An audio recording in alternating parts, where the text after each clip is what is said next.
I want to begin with a greeting of peace. Assalamu alaikum. And good evening, Your Royal Highness, members of the Bukhari family, staff and students of Ernest Bevin College, both past and present, and everyone else joining us this evening. There are councillors here, Cathy Tracy, who runs education in the council, and Sheldon Wilkie, who is also a former pupil of the school and worked here and has done a great deal of work with the school. Really good to hear Chris Grayling, who's the family's MP, speaking. And a good friend of mine and of Harris, Shabana Mahmood, the MP and Labour spokesperson on higher education, is here. I've said to both Shabana and Chris early on that they have travelled to the centre and the best part of the universe. And I hope this evening will prove to them that I was right. When I first saw the literature flying around and the leaflets about there being royalty present this evening and the need for her to be treated like a princess, I thought they were referring to me and the unreasonable demands I placed upon Harris and his family. And when I came in and I saw the way Harris was dressed, I thought they were referring to him. But I'm really pleased they're referring to Princess Badia. Welcome to my old school. I hope you enjoy your visit to the best school in the world.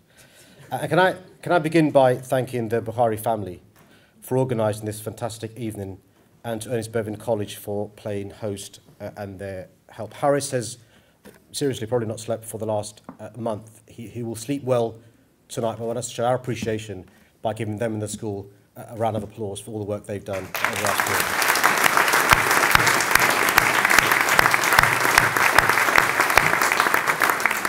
year. Now, there is good news and there is bad news. The bad news is I have counted I'm the 8th speaker. The good news is dinner follows, and I'm the last speaker. But we're standing in my old school, and it's great to be here with so many teachers that I remember for my days here. And I'm really pleased that you followed my advice and have also dyed your hair silver. It really works well with the voters who no longer say you're a bit young to be my MP.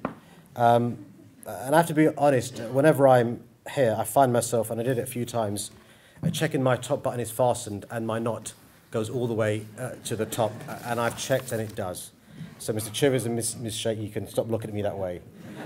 As the local Member of Parliament, I get to visit all of the schools in my constituency quite regularly. But walking through the same gates you did as a teenager always take you back. There have been a number of changes over the years. I'm always relieved to return here and not see buckets lying around to catch the rain as it leaks through the roof, or porter cabins as classrooms taking up valuable playground space. I understand the school dinners are now edible, although I note that Harris and Hina Bukhari have taken no risk and have brought in outside caterers for the dinner which follows. I ain't say nothing, but I would have been happy with school dinners. One thing that never changes is the value we place on education. We all want children to have a good education, and that can mean getting good qualifications, studying to a level of higher education, maybe having the essential tools to learn a valuable trade, or just opening one's mind to new ideas, the joy of learning. But a good school imparts more than just facts and figures, exercise and equations. It helps unlock the potential to succeed in life and to develop a student's personality and social skills at an impressionable stage in their life. A great school does even more. It gives the student ambition. It gives him or her character and inspires them to be everything they can be. There was an Islamic scholar called Ibn al-Jawzi who in a famous poem once said, "I have not seen a flaw in people as great as the flaw of the able not reaching their potential." I'm not sure if Mr. Bukhari was aware of this saying, but I suspect he was. And that's important to someone like me, who went to this school and saw too many of my peers and friends not able to fulfill the potential their talents deserved. And that's one of the reasons I'm here tonight to help launch the Naz Bukhari legacy.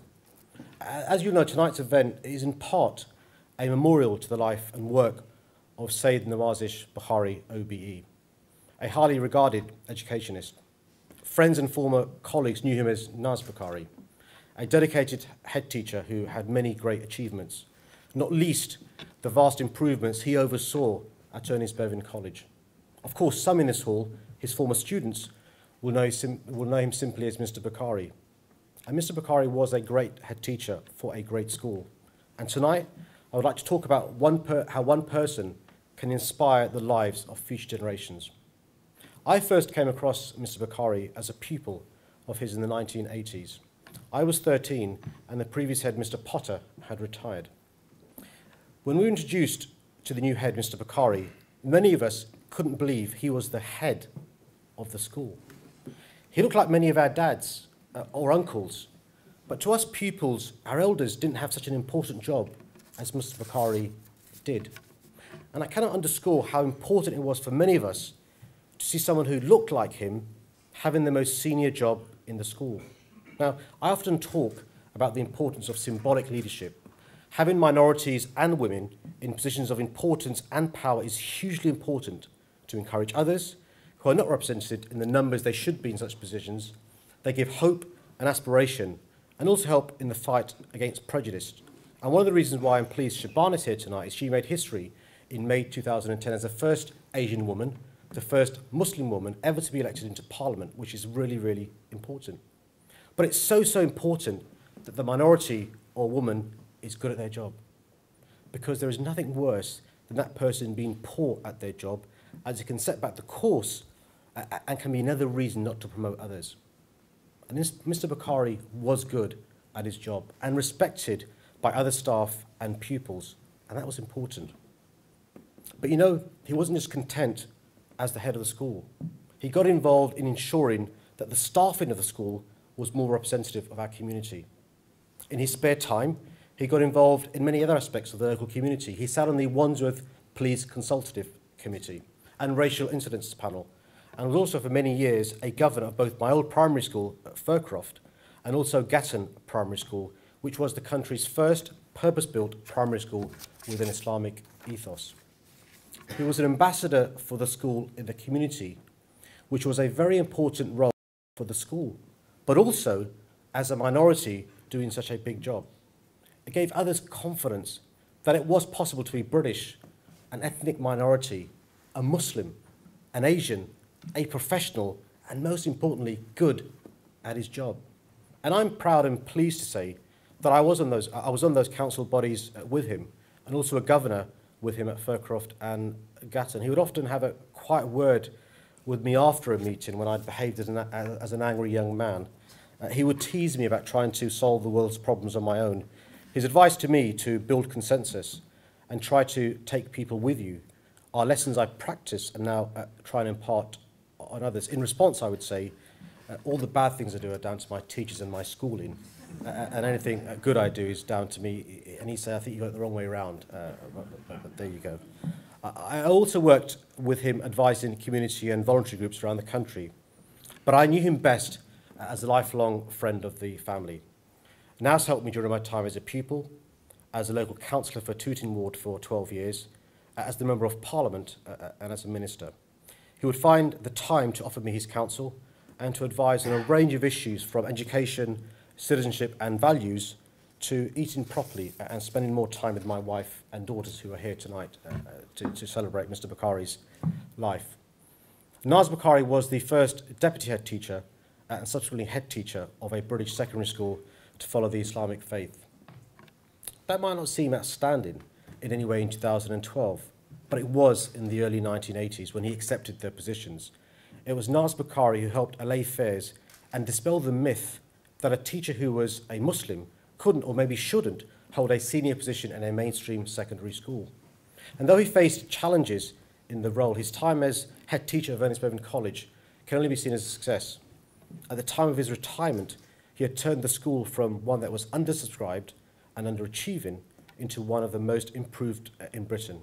GCSE candidates A to C grades rose from 18%, 1/8, to 60% under his guidance, and A-levels results had a pass rate of 95%. His final Ofsted report paid tribute to his qualities of leadership. Now, striving to be the best you can is something taught in the religion that Naz and I shared. The Prophet Muhammad, peace be upon him, said, if one does something, one should do it with excellence. And this was true of Naz. He saw the potential of the school and its pupils and drove the standards up, transforming the lives of hundreds of pupils and their families. And there is no doubt he was a fantastic head teacher. And 1 year on from his passing, it is right that we remember him and all that he did to turn around our school. But we're here because Naz Bukhari achieved more than that. His greatest professional achievement was the encouragement he gave to future generations to follow his lead and to break their own glass ceilings. As I've said, for me and many of my schoolmates, it was an inspiration to see someone who looked like him lead our school and command the respect of the entire school. Of course, teenage schoolboys are reluctant to show any admiration for a teacher. But that doesn't mean we didn't feel it. He was a role model and a mentor to me. But it wasn't enough for Mr. Bukhari to just inspire and lead a fantastic school. He wanted to replicate his success across the country and develop other teachers to have the tools, knowledge and confidence to follow in his lead. Now, we've heard from Sir Iqbal Sakrani, Christine and Paul about Mr. Bukhari's other achievements, from founding the Muslim Teacher Association, working on the General Teaching Council for England, and being a senior judge for the Teaching Award. So I'm not going to repeat them. Suffice to say, he has helped countless families, teachers and schools work in partnership to achieve the very best for their children, and in so doing has irrefutably benefited British society. Of course, we're not just here to look backwards, but also forwards. And that's why it's a pleasure to attend the launch of the Naz Legacy Foundation. We've already heard from Naz's son Harris about the wonderful work the foundation will do to help support the lives of some outstanding young adults. The foundation bears more than just a name in common with Naz Bukhari. His own ideals need to run through it like a stick of rock. The foundation will annually recognise those students who overcome adversity and achieve excellence, despite personal or social challenges in their way. Like Naz Bukhari, the recipients of the awards will, I hope, be an inspiration only to those who attend or work in Ernest Bevin College, but also to the wider community. Now, before I finish, I want to leave you with two final thoughts. Though I'd never draw comparisons between myself and Naz, for fear of coming off unfavourably, I hasten to add, I have no doubt that my own achievements would almost certainly have been limited without the influence of this humble yet important man. As a lawyer, I would regularly receive calls from Mr. Bukhari, not because he needed my help, but after a big case, to offer me his suggestions and congratulations. Apparently, I used to and too much when on radio or TV. I'm hoping I don't anymore. As a councillor and then MP and a minister, when the smallest detail can be blown up to feel like the greatest obstacle or challenge, he also offered brilliant advice on remaining calm, positive, and how to overcome the problem. And even when I visited him in hospital, when he was terminally ill, he would spend most of our time discussing politics, the local Tooting community, and asking about my family. And Mike referred to this in relation to his recollection of the visits he made to Naz towards the end.